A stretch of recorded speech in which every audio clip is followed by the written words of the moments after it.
자, 이제 마지막 시간인데, 오늘은 제가 다른 분들의 책들을 좀 많이 참고했어요. 정리하기가 조금 까다로워서 또 너무 길어질 것 같고 해서 잘 되어 있는 책들을 좀 참고했는데, 먼저는 6째 주제인데, 은혜의 수단. 우리가 지난 시간에는 그리스도에 대해서 그리고 성령에 대해서를 배웠었거든요. 죄인이 하나님 앞에 나아가려면 그리스도를 통해서, 그런데 그것을 적용시켜 주시는 분이 성령님이시다. 성령의 사역은 복음을 증거하는 데 있지 다른 데 있지 않다 말씀을 드렸어요. 그리고 은혜의 수단, 그렇다면 성령께서 무엇을 통해서 우리에게 믿음을 발생시키는가, 이것을 지금부터 이제 몇 가지 주제에 대해서 얘기를 할 텐데, 윌리엄 퍼킨스라는 청교도가 있어요. 그 사람이 정리해 놓은 거를 또다시 이제 제 언어로 이렇게 좀 재구성해 봤는데, 그렇게 들어주시면 되겠습니다. 성령께서는 무엇을 통해서 믿음을 발생시킬까요? 믿음을 우리에게 주실 때 무엇을 통해서 주실까? 그러니까 쉽게 말해서 믿음의 도구가 뭘까요? 말씀이에요. 말씀인데 가장 큰 틀에서 그냥 말씀하면 끝나요. 근데 이걸 좀 세부적으로 나눠요. 개혁주의나 청교도들이나 칼빈 이렇게 나눠지는데, 말씀과 성례와 기도 이렇게 나눠져요. 성례는 또 두 가지로 나눠지죠. 성례는 세례와 성찬.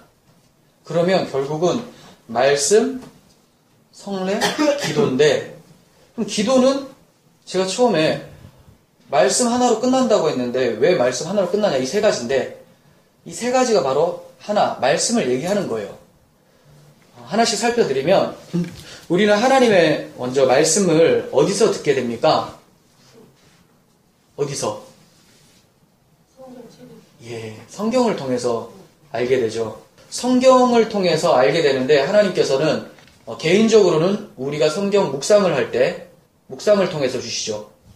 신비적인 게 아니라 그냥 성경에서 나오는 묵상이니까. 그리고 설교를 통해서 공예배 시에 이제 선포되어지는 말씀을 통해서 하나님의 말씀을 듣게 돼요. 그 말씀을 들을 때 성도들의 자세는 어떠해야 되냐면, 윌리엄 퍼킨스는 이렇게 얘기합니다. 굶주린 사람이 음식을 구하듯이 말씀을 들어야 하며, 굶주린 사람이 음식을 구하듯이면 정신없이 찾는 거죠. 계속해서 갈급해서 목마른 사슴이 시냇물을 찾듯이. 그리고 식욕이 왕성한 사람처럼 말씀을 들어야 된다. 조금 먹고 배부르다가 아니라 먹고 또 먹고 또 먹고 해도 계속 먹고 싶고 끊임없이 찾게 되는, 이게 하나님 말씀 앞에서의 성도의 자세라는 거예요. 두렵고 떨리는 마음으로 우리 자신을 말씀에 복종시켜야 되고, 그 말씀이 우리를 책망하더라도 내 생각과 좀 다르고 나를 기분 나쁘게 만드는, 네가 주인이 아니라 하나님이 주인이야, 이런 것들, 우리의 옛 자아들이 불편해지더라도 그 말씀을 반드시 우리 마음에 두어야 한다는 거죠. 그렇게 함으로써 하나님의 말씀으로 우리의 삶과 우리가 살아가면서 대화하는 것들이 하나님 자녀답게 형성되어질 수 있다고 얘기를 하고 있어요. 그렇다면, 우리가 잘 아는 하나님 말씀은 성경을 통해서, 설교를 통해서, 묵상을 통해서는 익히 알아요. 그럼 성례는 왜 말씀이냐? 성례가 무엇일까요? 성례는 성례 중에 성례는 그리스도를 믿는 자에게 그리스도와 그리스도로 인한 은혜가 전달되는 수단이며 구원받음을 확증하는 표시다, 이렇게 설명을 하거든요. 성례는 하나님의 자비를 이해하고 기억하는데 굉장히 연약하고 둔한 우리에게 식청각 자료와 같이 더 깊이 있고 이해하기 쉽게 우리를 은혜로 이끌어간다, 이렇게. 이건 제 설명이에요. 얘기할 수 있어요. 성례에는 두 가지가 있다고 말씀드렸는데, 세례와 성찬이었죠. 먼저 세례라는 것은 뭐냐면 영적 의미를 먼저 설명할게요. 지금 우리가 흔히 생각하는 세례는 물 이렇게 부어가지고 머리에 적시는 거 있잖아요. 그리고 사람들 앞에서 고백하는 거, 이건데 이게 원래 세례의 본질은 아니죠. 저희가 마태복음 할 때 배웠었죠. 세례는 성령 세례를 말하는 거죠.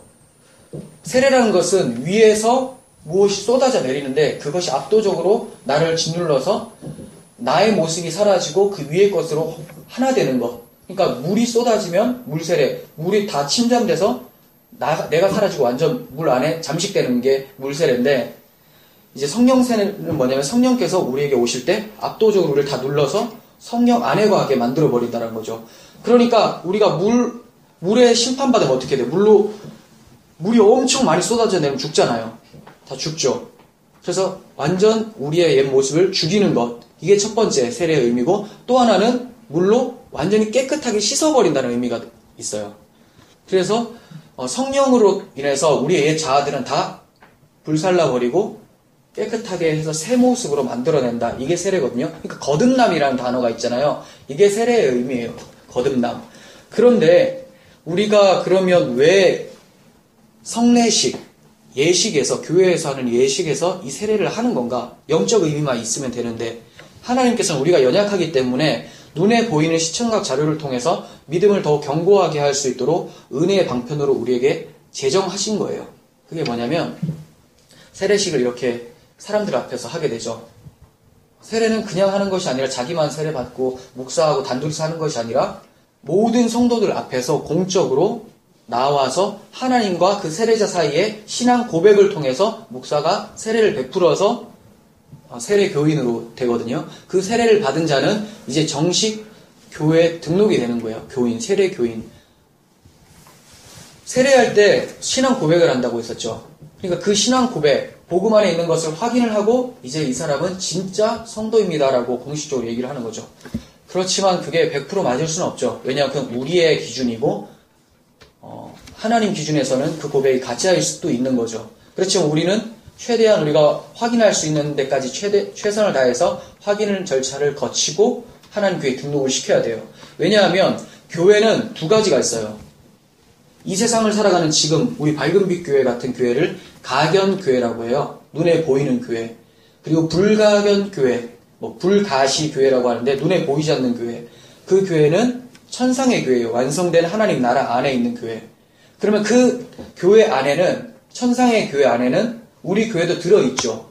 그런데 그 천상의 교회에는 우리 교회가 들어있지만 교인들 중에서 거기 안 들어가 있는 사람도 있을 수 있다는 거예요. 그건 무슨 말이냐면 여기는 불완전한 교회고 거기는 완성된 교회예요. 역사 속에서 완전 끝나버린 교회. 완성돼서 하나님과 함께 있는 교회.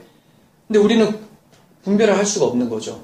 최대한 그냥 하나님 말씀의 고백을 듣고 이제 많은 사람들이 공적으로 시인하는 거지, 결국 그리스도 심판대 앞에서 하나님의 교인이라고 판명되어서 올라가는 사람들은 천상에 있는 교회에 모이게 된다. 그러니까 저는 우리 교회가 하나도 낙오됨 없이 다 천상의 교회의 일원이 되기를 간절히 바라는 마음으로 목회를 해야 되겠고, 여러분들도 두렵고 떨리는 마음으로 신앙생활을 해야 되겠죠. 그것이 지상의 교회가 갖추어야 될 자세예요. 그렇다면 왜 굳이 이렇게 눈에 보이게끔 하는가? 말씀드렸다시피 우리 눈에 보이지 않는 하나님이잖아요. 성령 세례를 받았다고 해서 눈에 보입니까? 그러니까 다시 한번 그러한 형식을 통해서 내가 받았던 구원을 다시 한번 기억을 하는 거예요. 내가 이렇게 성령 앞에서, 하나님 앞에서 성령으로 신앙 고백을 하고 성령의 세례를 받은 자구나를, 물로 세례를 받을 때 난 그리스도와 함께 죽었지 인식하게 되죠. 그렇게 기억을 할 때 성령께서는 우리 기억이 뭘 향해 있을까요? 복음을 향해 있겠죠, 당연히. 내가 그리스도와 함께 죽었고 이제 산 자로서 교회 앞에서 고백하는구나. 그럴 때 성령은 그 말씀을 사용해서 우리에게 은혜를 베푸시는 거죠. 이해가 가세요? 그러니까 결국 말씀과 연관이 되어 있어요. 모든 것은, 기도도 그냥 따로 떨어진 게 아니라 말씀의 반응이 기도예요. 말씀의 반응이 기도. 성례도 말씀의 눈에 보이는 외형적 표시죠. 그렇게 보시면 돼요. 자, 세례는 그런 거고, 그래서 세례는 한 번만 받으면 돼요. 두 번 받을 필요가 없죠. 두 번 받는다고 해서 제세례파 막 죽이고 그랬었는데, 예전에, 그래서 역사 속에 그렇게까지는 할 필요가 없죠. 제세례 받는다고 해서 그 사람이 다시 세례를 받는 개념은 아니거든요. 그냥 무지로 좀 보고 그냥 좀 다름이라고 인정을 했으면 될 텐데, 많이 그런 학살들이 좀 있었었어요. 무지에서 나오는 거죠. 그리고 교만함 때문에 나오는 것 같아요. 보이는 세례는 한 번이면 족하죠. 우리가 왜냐하면 그리스도의 피로 속죄함을 얻는 것도 단번에 들어가는 거니까. 그런 의미에서 한 번 하게 되는 거고, 그러면 그 세례를 계속해서 기억하고 하나님과 교제하게 하기 위한 도구가 바로 성례예요. 세례는 한 번인데 이제 그리스도와 연합되어 버렸잖아요. 그 연합된 것을 계속 확인하기 위한 도구가 바로 성찬이에요. 성찬의 영적 의미는 뭐냐면, 성찬식 때 떡과 포도주 나오잖아요. 고린도전서 11장 23절을 보시면, 내가 너희에게 전한 것은 주께 받은 것이니, 이게 바울이 얘기를 합니다. 곧 예수께서 잡히시던 밤에 떡을 가지사 축사하시고 떼어 이르시되, 이것은 너희를 위하는 내 몸이니 이것을 행하여 나를 기념하라. 이렇게 얘기를 해요. 식후에 또한 그와 같이 잔을 가지시고 이르시되, 이 잔은 내 피로 세운 새 언약이니 이것을 행하여 마실 때마다 나를 기념하라. 그러니까 떡은 내 몸이고 잔은 내 피다, 이렇게 말씀하신 거예요. 이 말은 그리스도의 몸, 이 떡이란 건 그리스도의 몸인데, 이미 성경에서는 계속해서 그리스도의 몸, 하나님의 양식에 대해서 설명을 했었어요. 몸을 먹으라고 하는 거죠. 떡을 먹으라고 하는 것은 만나를 통해서 하나님이 그리스도가 나의 생명 양식인 것을 말씀을 하셨고, 이걸 먹음으로써 이게 어떻게 됩니까? 내 살이 되겠죠. 그러니까 연합을 의미하는 거죠. 그것은 그리스도를 지금 뜯어먹는 개념이 아니라, 그리스도가 누구였다고 했습니까? 하나님의 아들이면서 하나님의 말씀이잖아요. 우리는 말씀에 참여함으로써 그리스도와 연합됨을 느끼는 거죠. 여러분들이 왜 설교를 듣고 말씀을 묵상할 때 영적으로 성장하냐면, 먹을수록 이 말씀이 그리스도의 몸인데 내 몸화되겠죠. 이게 내 양식으로서 내 살과 피가 되는 거죠. 그래서 여러분들이 점점 더 그리스도를 닮아가게 살아가게 된다는 거예요. 그래서 말씀 중심. 포도주는 뭐냐? 그리스도께서 십자가에서 흘리신 피를 상징을 하죠. 그래서 그분의 흘리신 보혈이 이제 십자가에서 내가 주님이 나를 위해서 죽으셨다는 것을 고백함으로 그분의 피가 나의 피가 되는 거예요. 그래서 주님의 살과 피를 먹는 것, 즉 내가 주님의 몸이 됩니다. 이런 고백인 거죠. 그래서 이걸 먹을 때 나는 그리스도 안에 있고, 이것을 함께 먹는 사람들은 동일하게 그리스도라는 한 몸의 지체구나, 이렇게 형성이 되는 거죠. 나만 그리스도의 몸이 아니라 내가 오른팔이라면 이 사람은 예수 그리스도의 왼팔이구나, 이렇게 인식이 되어지고, 그 사람에 대해서 비난을 할 수가 없겠죠. 비난하는 것이 아니라 잘못이 있을 때 질책을 한다기보다는 권면을 하고 더 마음 아파하겠죠. 내 지체 중에 하나가 아프다고 해서 그것을 욕하는 사람이 어디 있을까요? 아픈 것을 오히려 싸매주고 꿰매주려고 하는 것이 다른 지체의 역할이잖아요. 그럼 왜 그러냐면 하나라는 인식이 있기 때문에 그래요. 그러니까 교회는 서로 비방하고 자기가 더 위에 올라가려고 노력하는 자들이 아니라 한 몸의 많은 지체로서 다른 지체를 섬기기 위해서 교회가 있는 거예요. 우리는 이렇게 성찬식을 하면서 영적인 의미는 우리가 설교를 듣고 예배에 참여하는 것 자체가 성찬식이잖아요. 그죠? 말씀을 먹고 이런 거.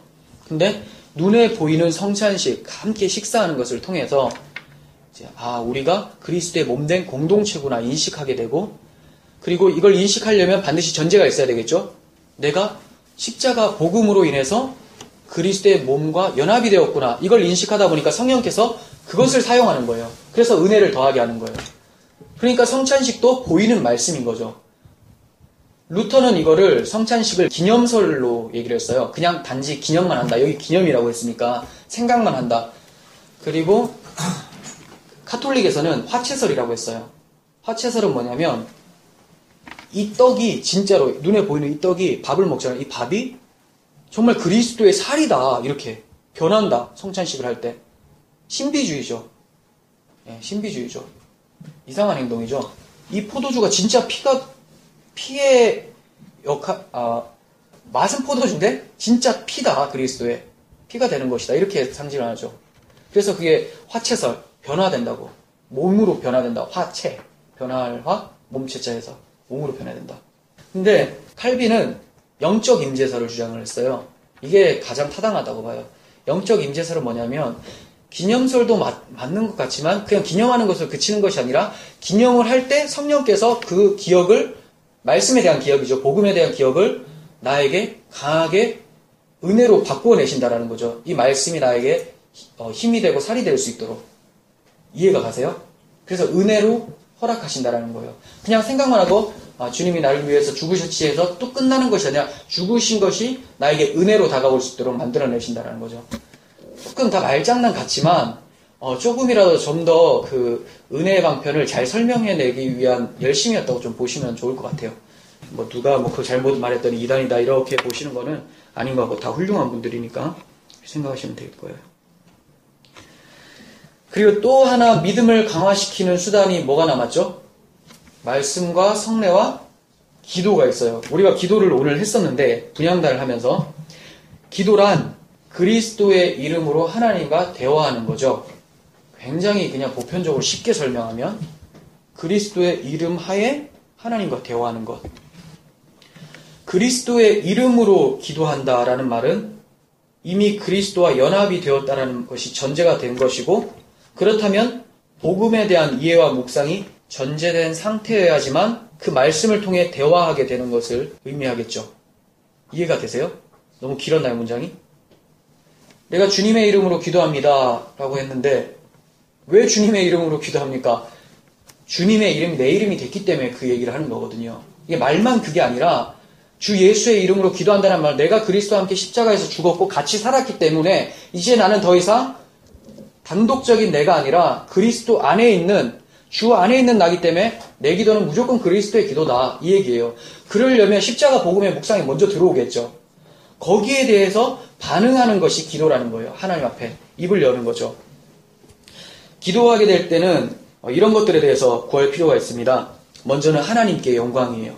기도할 수 있음도 하나님께 영광, 숨을 쉴 수 있는 것도 세상을 살아가는 것도 그 모든 것이 하나님께 영광이라는 것, 그것을 기억해야 되는 거죠.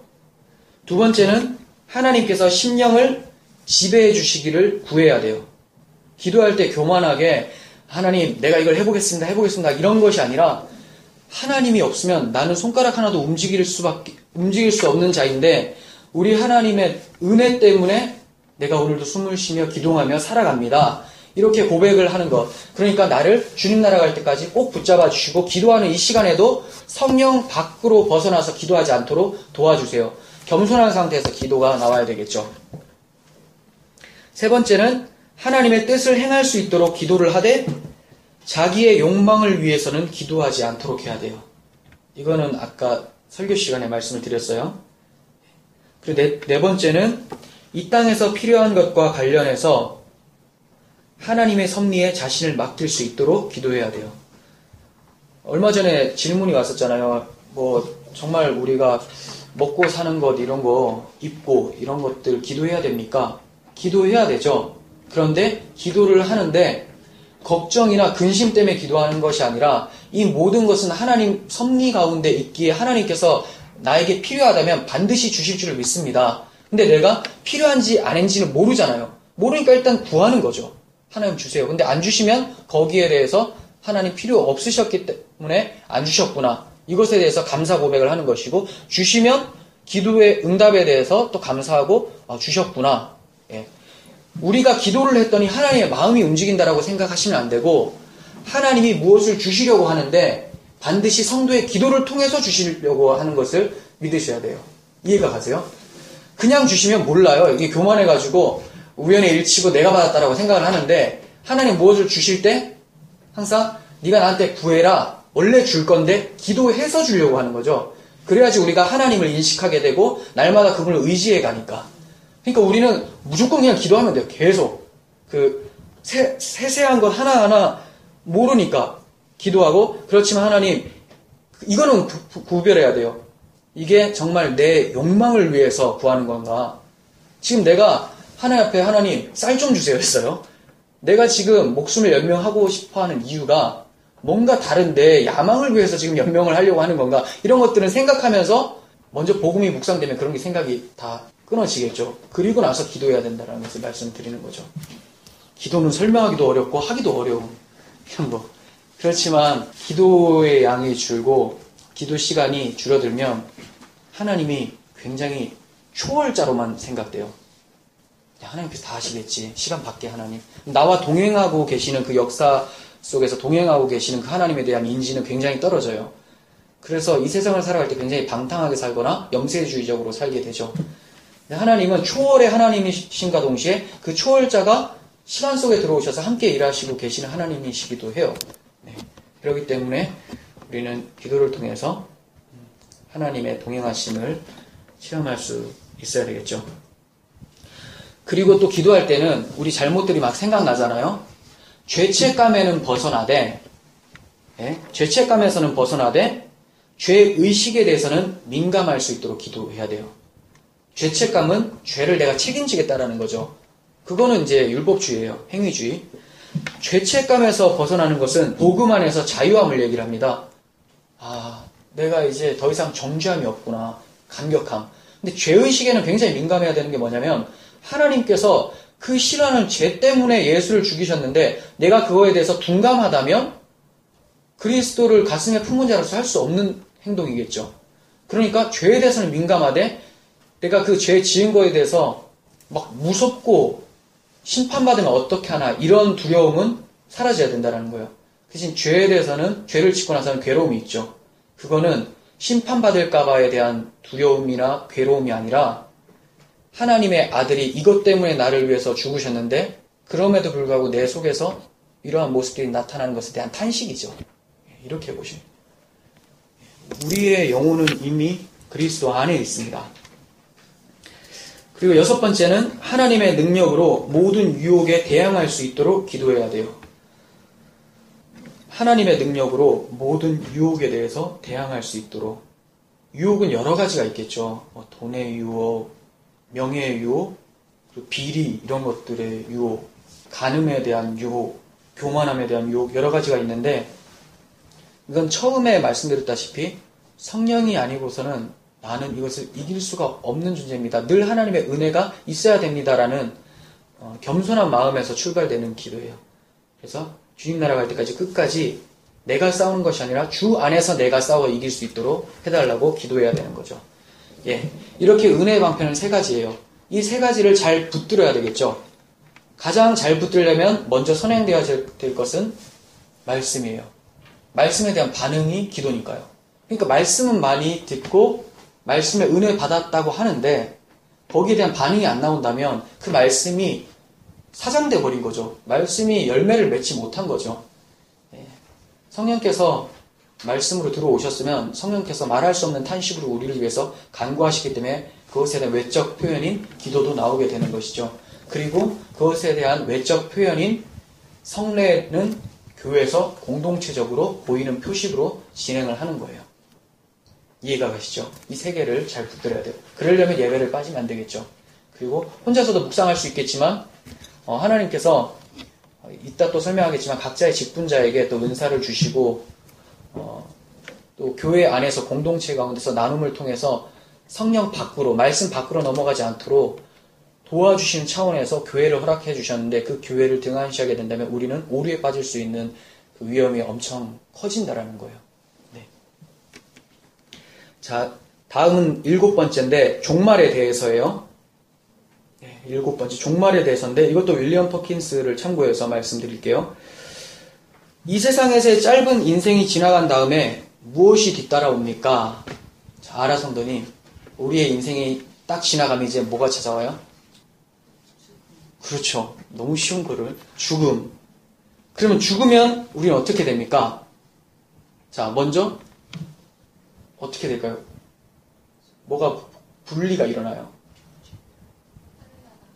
아니, 그 전에 좀 너무 많이 갖고 아니, 그 또 좀 전에 우리는 어떻게 돼 있어요? 뭘로 형성됐어? 사람은 육신과 몸이죠. 몸, 영혼. 네, 몸과 영혼이죠. 그럼 죽으면 어떻게 될까요? 영혼도 죽어요? 몸과 영혼이 분리가 되죠? 네, 분리가 돼요. 그럼 죽은 다음에 분리가 됐는데 그리스도를 믿지 않는 자들의 몸은 어떻게 됩니까? 네, 섭죠. 흙으로 돌아가죠. 아, 좀 무섭게. 싸워요. 이렇게. 흙으로 돌아가요. 이거는 신자의 그 몸도 똑같아요. 흙으로 돌아가요. 근데 차이점이 뭐가 있냐면 영혼의 차이점이 있어요. 불신자들의 영혼은 지옥으로 가게 돼요. 지옥. 그리고 성도의 영혼은 곧바로 천국에 가게 돼요. 이게 곧바로예요, 곧바로.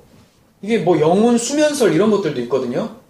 몸이 죽었는데 영혼도 잠깐 죽어 있다가 주님 오실 때 다 일어나서 천국에 들어간다. 왜냐하면 몸과 영혼이 분리된다라는 것이 이제 상상이 안 가고 이러니까. 근데 영혼은 보이는 것에 지배를 받는 게 아니거든요. 몸은 보이는 것이죠. 그러니까 보이는 세상에 지배를 받아요. 그래서 몸은 썩어요. 그렇지만 영혼은 자유하게 되죠. 우리가 주 안에서 완전히 천국에 들어가게 됐다라는 말은 영혼은 완전히 구원받은 거예요. 영혼은 의인이에요, 완전히. 근데 왜 아직 죄인이다 이렇게 얘기하냐면 죽을 몸이 붙어있기 때문에 죄인인 거지, 우리의 정체성은 의인인데 의인이 죄인의 몸을 입고 있는 거예요. 그렇기 때문에 영혼은 이미 한 번 죽었어요. 언제 죽었습니까? 그리스도의 십자가에서 같이 죽었기 때문에 우리는 살아났어요. 그래서 다시 죽을 필요가 없겠죠. 그런데 몸은 한 번도 죽어본 적이 없어요. 그러니까 신자나 불신자나 다 죽었어요. 그리고 영혼은, 신자는 바로 천국에 가요. 수면설이라고 하는데 그게 왜 이상하냐면 그 영혼이 시간에 지금 구애를 받고 있는 거예요. 그렇게 돼버리면. 우리는 이렇게 생각하시면 돼요. 죽는 동시에 바로 하나님을 만나요. 그리스도 안에서 하나님을 만나죠. 그런데 주님이 다시 오실 때 몸이 새 몸으로 변화돼요. 썩어 있었던 몸이 이제 새 몸으로, 영원히 썩지 않는 몸으로 변화돼서 영혼과 함께 하나님 나라에 들어가게 되죠. 그렇다면 여기서 천국에 있다가 갑자기 영혼이 이렇게 내려와서 뭔가 하나가 되는 건가? 그게 아니라 우리가 성도를 보고 잔다고 하잖아요. 죽었다고 한 게 아니라 잔다고 하잖아요. 이것과 같아요. 이미 꿈속에서는, 우리 영혼이라고 생각했을 때 꿈속에서는 이미 어떤 스토리가 막 진행이 되고 있어. 근데 현실적으로는 얘는 자고 있어요. 그런데 얘가 딱 깼을 때는 이 시간이 내가 엄청 오랫동안 있었던 그 시간하고 다른 개념이죠. 나는 여기서 4시간밖에 안 잤는데 이 꿈속에서는 막 몇십 년이 흘렀던 느낌이 딱 있는데 얼마 시간이 안 지난 거죠. 그런 것처럼 이 영혼이 하나님 나라에 있다가 이제 육체가 살아났을 때는 마치 시간과 상관없이 잠깐 자다 깬 것처럼 눈을 떠보니까 주님이 계신 거 느끼는 거죠. 그러니까 우리의 영혼은 주 안에서 안식을 취하다가 몸이 살아날 때 딱 떴는데 이제 몸과 영혼이 함께 온전한 상태로 하나님 나라에 들어가는 것을 말을 하는 거예요. 이해가 좀 되세요? 이거 나중에 더 자세하게 설명을 할 수는 있는데, 예를 들어서 지금은 이게 뭐 그렇게 중요하진 않아요. 여러분들이 죽어보시면 되니까.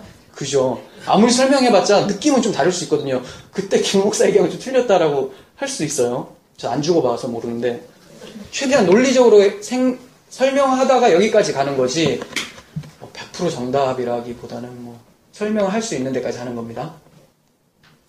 그리고 나서 이렇게 사람들이 죽게 되잖아요. 역사 속에서.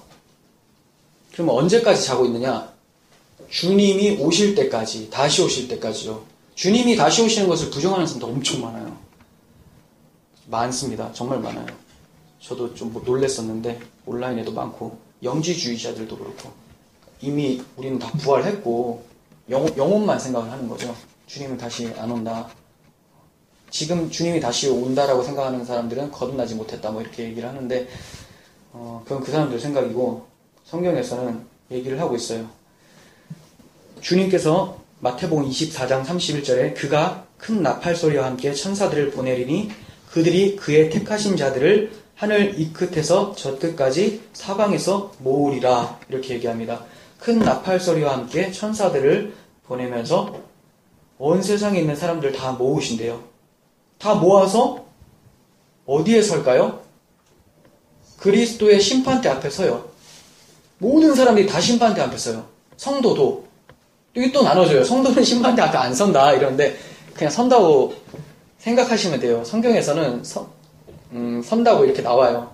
근데 왜 또 반대 의견이 나오냐면 불신자만 서는 걸로 설명을 하고 있는 것 같다 이렇게 또 얘기하는 사람도 있는데, 다 선다라고 보시는 게 여러분들의 영혼에 더 유익이 돼요. 왜 그러냐면, 자 보세요. 왜 서서 어떻게 됩니까? 마태복음 23장 32절에 모든 민족을 그 앞에 모으고 각각 구분하기를, 주님이 구분하신대요. 심판대 앞에서. 목자가 양과 염소를 구분하는 것처럼 양은 오른편에 염소는 왼편에 두겠다 이렇게 말씀하세요. 왜 구분하십니까? 심판하시려고죠. 양과 염소는 그냥 보면 똑같이 생긴 거예요. 지금 우리나라 흑염소 생각하시면 안 돼요. 그냥 똑같이 생겼는데 성질만 좀 다르고 사납고 이런 차이 조금씩 달라요. 그래서 구약에는 그냥 염소로도 희생제물로 드리고 했었어요. 별 구분이 없었는데 이제 신약에 오면서 가짜 성도와 진짜 성도를 얘기하기 위해서 염소를 지금 가지고 들어온 거거든요. 개념을. 그러니까 교회 다니는 불신자들이 염소로 이제 판별돼서 왼편에 둔다라는 거죠. 왜 성도도 그러면 그리스도 심판대 앞에 서는가? 그럼 판결을 받는 건가? 판결은 어떤 판결을 받겠어요? 당연히 구원, 천국행 이거겠죠. 근데 왜 굳이 판결을 받냐? 이미 십자가를 고백을 했는데 저는 이거를 이렇게 생각을 해요. 우리가 그리스도 앞에서 이제 모든 것들이 주 앞에 다 드러날 텐데 우리 죄악들까지 다 드러날 텐데 다시 한번 인식하게 되죠. 나의 공로는 하나도 없고 오직 그리스도의 은혜로만. 우리가 하나님께서 완전 비디오를 모니터링 하듯이 쫙 다 펼쳤을 때 내가 그래도 이만큼 했습니다. 잘했죠 라고 할 사람이 누가 있겠어요. 오히려 부끄럽게 모두가 다 부끄러운 구원을 받게 되는 거죠. 그렇지만 담대하게 하나님 나라에 들어갈 수 있는 것은 그리스도 안에 있기 때문에 성수에 들어갈 담력을 얻었다라고 히브리서 얘기하잖아요. 그런 것처럼 하나님을 더 찬양하고 그분의 은혜를 높이기 위해서 그리스도 심판대 앞에 서게 되는 거고, 불신자들은 이제 그리스도께서 대신 죽으심을 믿지 않았기 때문에 그들의 심판은 그들에게 머무는 거예요, 그냥. 그래서 이제 성도들은 이 심판이 유월됐는데 넘어가 버렸는데 너희들은 넘어가지 않았을까 이제 심판이다 하면서 사형 선고를 받게 되는 것이죠. 그러면 재림 전에 죽은 자들, 예수님이 오시기 전에 죽은 자들은 그렇게 잠자던 자들은 깨었잖아요. 몸도 부활하고. 그럼 오실 때까지 살아있었던 자들은 어떻게 되는가? 오늘 오신데 지금 오실 때 우리는 몸이 어떻게 되는가? 지금 이 몸으로 그대로 들어가는 것이 아니라 똑같이 주님께서 부활하셨을 때 영체, 영광스러운 몸으로 바뀌는 거예요. 썩지 않을 몸. 어떻게 생겼는지는 알 수는 없어요. 죽은 자들이, 먼저 죽은 성도들이 손양호 목사님이나 이런 사람들 부활하시겠죠? 그럴 때 그 몸과 같은 몸을 입는 거죠. 살아있는 상태에서 으악 죽으면서 바뀌는 건 모르겠어요. 근데 살아있는 상태에서 호련히 변화된다, 갑자기 변화된다 이렇게 얘기를 하고 있습니다. 이게 너무 판타지 같은 느낌이라서 영시주의자들이 이게 영적인 걸 얘기한다라고 하는데 영적인 것도 얘기하고 표면적인 것도 얘기한다고 보시는 것이 성경의 초점이라고 저는 보고 있습니다. 그렇지 않으면 항상 하나님은 안에 속을 설명하기 위해서는 겉의 것을 같이 담아서 주시거든요. 죽을 주시는데 그릇에 담아서 주신단 말이에요. 그냥 죽만 어떻게 붕 던져가지고 주겠습니까?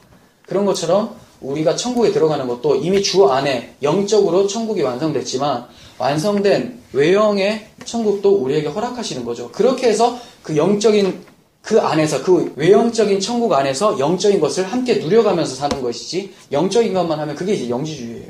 영지주의. 어디로 갈지 모르는. 그리고 불신자들은 몸이 어떻게 될까요? 주님 오시기 전에 죽은 불신자들. 이 사람들의 몸도 살아나요. 살아나는데 어떤 몸이냐?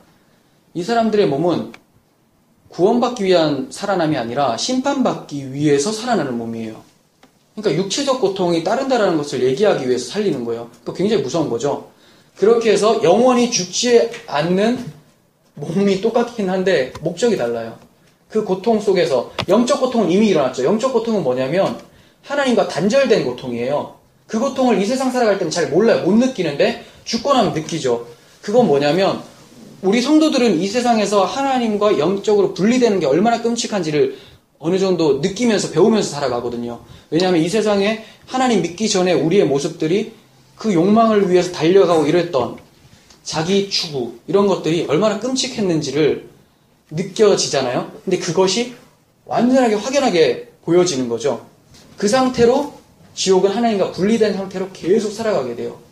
그게 별로 끔찍하지 않다. 육체적 고통이 더 무섭다라고 생각을 하겠지만 예수님은 육체적 고통 때문에 이 잔을 내게서 옮겨달라고 한 것이 아니라 영적인 분리 때문에 이 잔을 내게서 옮겨달라고 우리 하나님 앞에 기도할 때 말씀하셨던 거죠. 베드로도 거꾸로 십자가에 달리는 판에 예수님이 그거 무서워하시면 안 되잖아요. 바로 하나님께서 그 얼굴을 가리신다라는 게 가장 무서운 고통인데 영적 고통은 그들이 죽을 때 바로 영혼은 지옥에 가게 되는 것이고 몸이 살아서 이제 몸과 영혼이 함께 고통을 당하는 거죠. 육체적 고통과 함께 영적인 고통. 그래서 함께 받는 거죠. 그게 지옥이에요. 그리고 주님 오실 때까지 살아 있었던 불신자들은 어떻게 되는가? 그 몸에서 이제 영원히 또 죽지 않는 몸을 가지고 영혼은 지금까지 계속 하나님과 단절이 있었잖아요. 그 상태로 그냥 들어가게 돼서 하나님과의 단절이 얼마나 무서운지 그 지옥 속에서 이제 경험하게 되는 것이죠. 그렇게 설명을 할 수가 있습니다. 계시록 21장 8절을 보시면 두려워하는 자들과 믿지 아니하는 자들과 참 무서운 말이 있어요. 두려워하는 자들하고 믿지 아니하는 자들을 함께 넣었어요. 그러니까 이거는 종의 영을 얘기하는 거죠. 무서워서 억지로 뭐 하나님을 믿어야 되고 이런 것들 이거 아니라는 거죠. 두려워하는 자들과 믿지 않는 자들과 흉악한 자들과 살인자들과 음행하는 자들과 점술가들, 우상 숭배자들과 거짓말하는 모든 자들은 불과 유황으로 타는 못에 던져지리니 이것이 둘째 사망이다. 이렇게 얘기를 해요. 그러니까 또 음행하는 자들이라고 하니까 마치 그냥 간음하는 자들이라고만 생각할 텐데 이 음행은 영적 간음을 얘기를 하는 거예요. 하나님을 자기 신으로 두지 않고 자기 스스로가 신이 되어 있는 우상 상태. 그러니까 지금 이 몇 가지들이 다 똑같은 얘기예요. 다 불신자를 얘기하는 거예요. 두려워하는 종의 영, 믿지 않는 자들, 흉악한 자들. 십자가 달리실 때 좌우편에 흉악한 강도들이 있었죠. 주님이 십자가 달리신 이유는 우리가 흉악한데 주님이 흉악한 자가 되셔서 죽으신 건데 그 흉악하게 되셔서 죽으신 예수를 믿지 않는 자들은 흉악한 상태로 그대로 남아있는 거예요. 이해가 가시죠? 예. 하나님을 떠난 흉악한 상태로 그대로 남아있는 것. 살인자들, 이런 것들. 이것도, 이 살인자들 같은 경우는 자기 생명을 스스로 뺏어가는 자들, 복음을 받아들이지 않는 자들, 이렇게 보시면 좋을 것 같고, 그리고 진짜로 육체적으로 사람을 찔러 죽여 이런 것들도 포함이 되는데 그 죄를 지어서 가는 것이 아니라 하나님을 믿지 않는 자였기 때문에 이러한 모습이 드러나는 것을 얘기하지 성도가 누구를 찔렀을 때 살인자가 됐는데 진심으로 회개하고 그리스도를 붙잡았을 때는 그것은 용서가 됩니다. 이거 믿지 않는 사람들 엄청 여기에 광분할 거예요. 어떻게 용서가 되냐. 그렇다고 성도가 다시 찌르진 않죠. 네, 근데 그 사람들은 그러면 죄 짓고 용서받으면 그만이냐 이렇게 생각하는데 그런 식으로 얘기하기 위해서 주어진 말이 아닌데 그렇게 오해를 해요. 그리고 데살로니가 후서 1장 8절도 볼게요. 하나님을 모르는 자들과 우리 주 예수의 복음에 복종하지 않는 자들에게 형벌을 내리시나니 이런 자들은 주의 얼굴과 그의 힘의 영광을 떠나 영원한 멸망의 형벌을 받으리로다. 그러니까 주의 얼굴, 주님의 힘의 영광을 떠나는 것, 이것이 지옥인 거죠.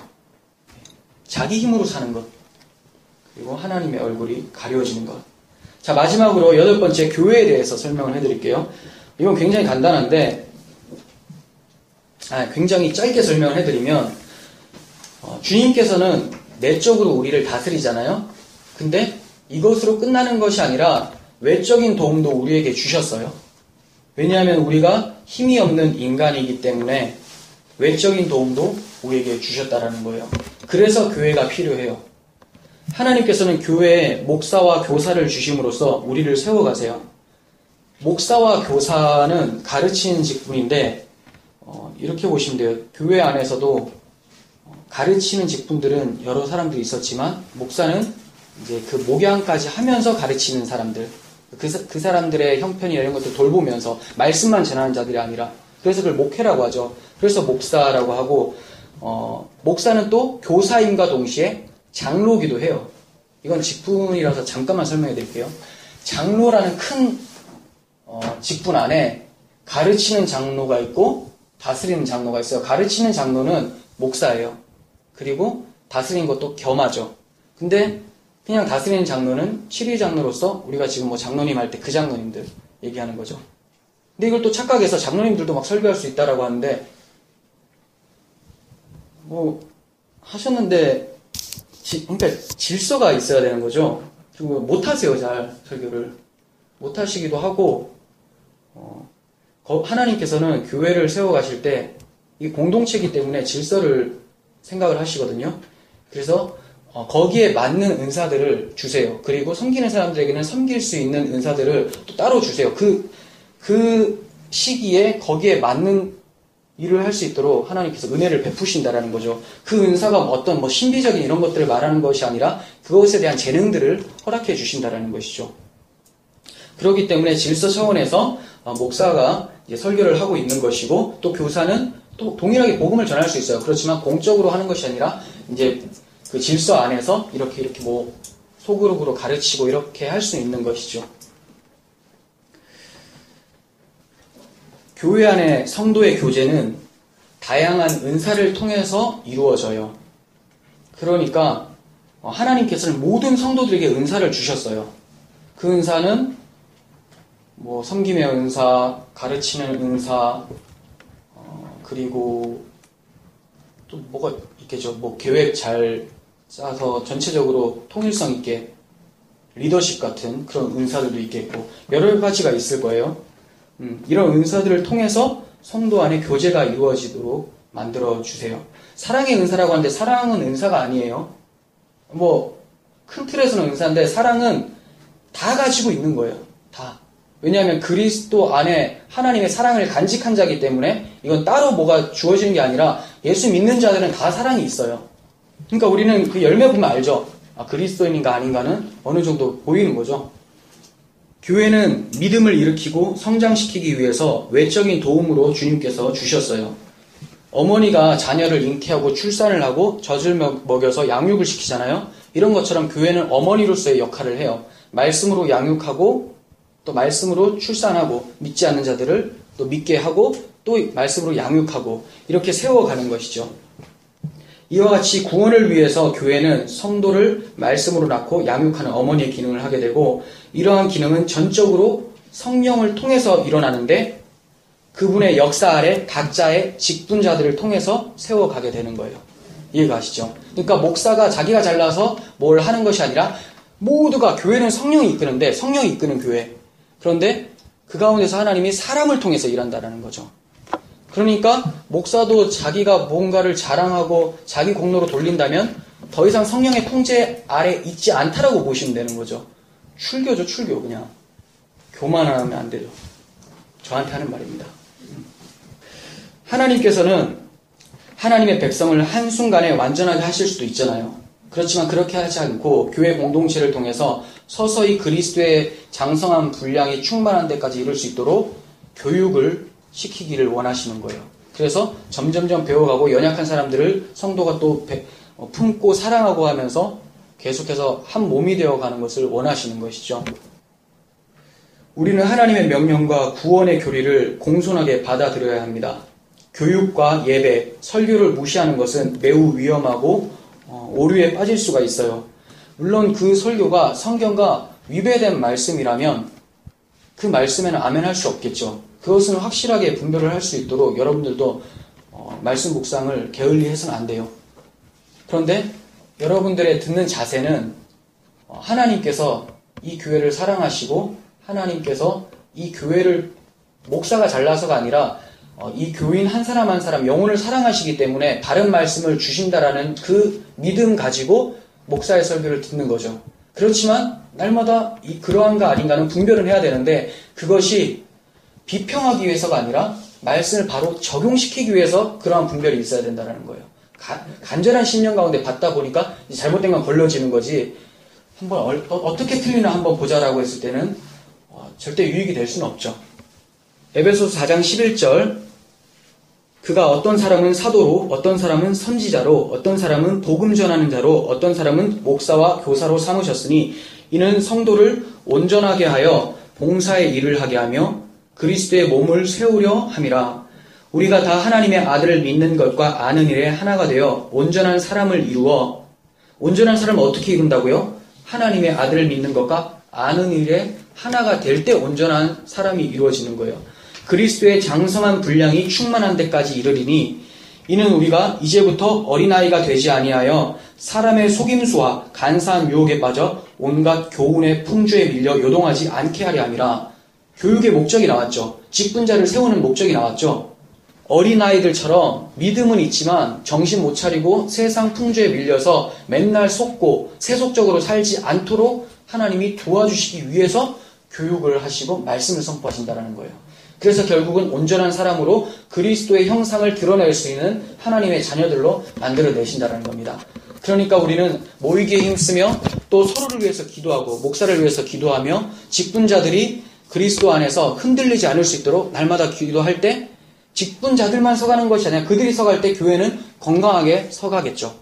그래서 우리는 이렇게 하나된 아름다운 공동체가 되어야 할 줄 믿습니다.